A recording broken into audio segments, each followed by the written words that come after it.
Shalom everyone, we're continuing on Bava Kama Daf Pebet Amud Bet. After learning 10 things that Ezra Sofer Tiken, that he put into action, 10 of his takanot, we'll learn 10 things that are special halachot regarding Yerushalayim. It's on Pebet Amud Bet, 7th line from the top. Dברים, Nאמרו בירושלים. 10 things were said about Yerushalayim. En habayit chalut ba. Okay, if a person sells a house in a walled city, you can look in Parashat Behar.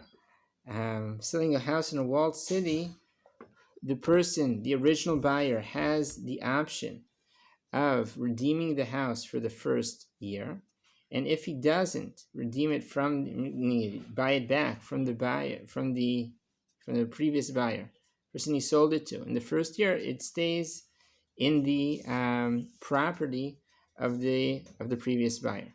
However, in Yerushalayim, at any time, a person, if he sells the house, even 5-10 years later, he wants to buy it back, he's allowed to give him the money and buy it back.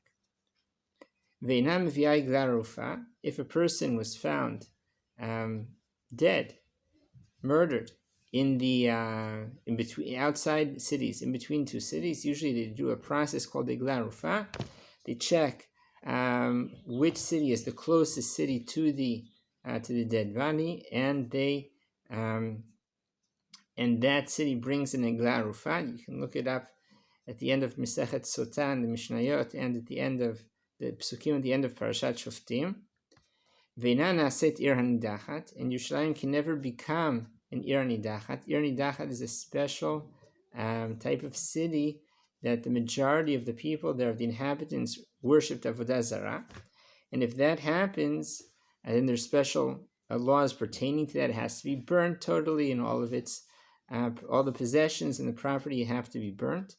Yerushalayim cannot become an Ir Nidachat. Ve'ina mitam'a bin ga'im, and the houses in Yerushalayim do not get tzarat, even if they have tzarat. If they have these spots on them of tzarat that seem to be tzarat, they do not. The houses do not become tamei. Ve'en mutziin bazizin gzuz tarot. You can't build porches that overhang into the Reshut Harabim, overhang into the public roads or pathways. You can't, if you want to build something that sticks out from your house into the public area, you can't do that. Ve'enosim ba'ashpatot, and you can't have big garbage heaps. Ve'enosim ba'kifshonot, and you can't have big furnaces in Yerushalayim. Ve'enosim ba'ganot u'pardesot, chutz miginot v'radin she'omimot nevim rishonim, and they don't make gardens or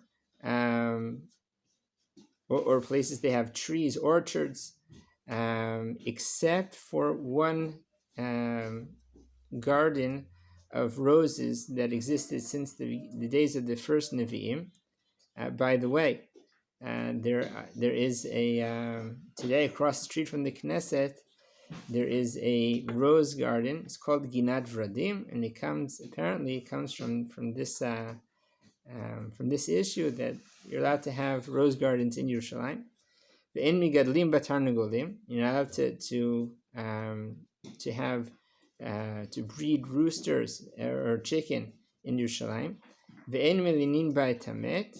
And the person passes away in Yerushalayim, not allowed to keep his body overnight before burying it. Those are the 10 rules of Yerushalayim, and the Gemara will explain each and every one of them.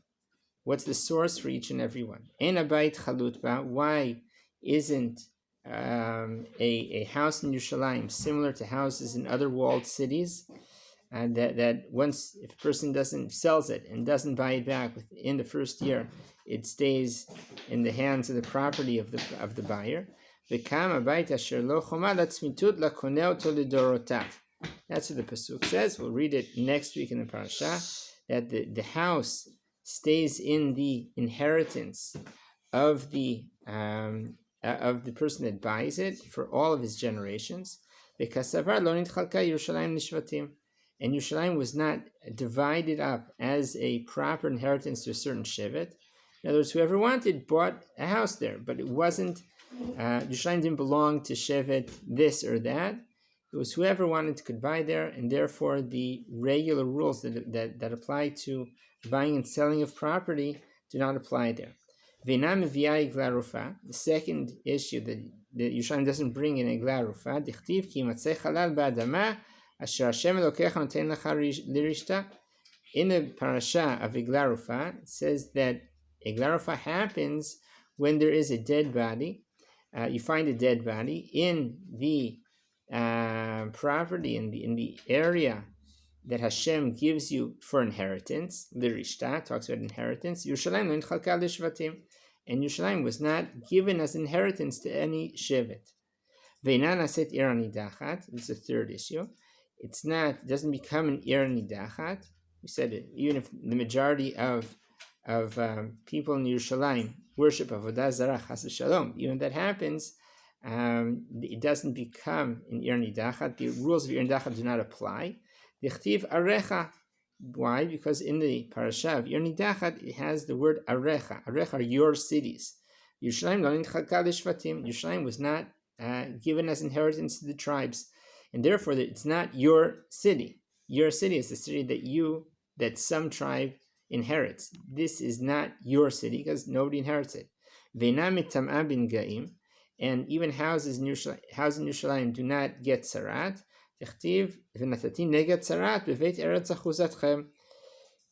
lo nitchalka lishvatim, because in the parasha of tzarat and houses, it says that Hashem will place tzarat in the houses of the land of our inheritance, achuzah.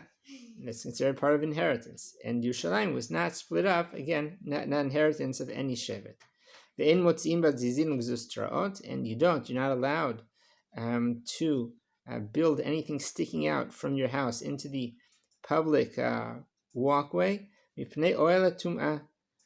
for two reasons. The first reason is oila tumah. If there's anything underneath that, anything that has tumah, any dead body that is brought through there or whatever, or anything lying under that thing that you have sticking out, then everything, the thing you're sticking out, causes an ohel, causes like a tent, causes tum'ah to be spread from the dead body to other things that are under that porch or whatever.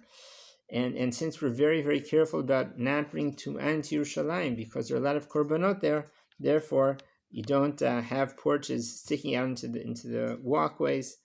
And also a second reason, mishum de lo litzaku olei regalim. When people come up to Yerushalayim on the regel, and they walk through the narrow streets of Yerushalayim, there are a lot of people, and if you have a lot of pushing and shoving, and if you have if you have things that are sticking out into the walkway, then into the streets or whatever, then people are going to get hit by them. They'll knock into them. They'll have all of a sudden something sticking out, and people get hurt. You don't make garbage heaps inside Yerushalayim because of shkatzim. Shkatzim are small animals, rodents, that get into them, and they have a certain level of tum'ah. Again, we're very careful not bringing tum'ah to Yerushalayim. You don't make furnaces, mishum kutra, because it blackens the walls of the city, and we want Yerushalayim to be a beautiful city. When people come in, they should see that Yerushalayim is a beautiful city. And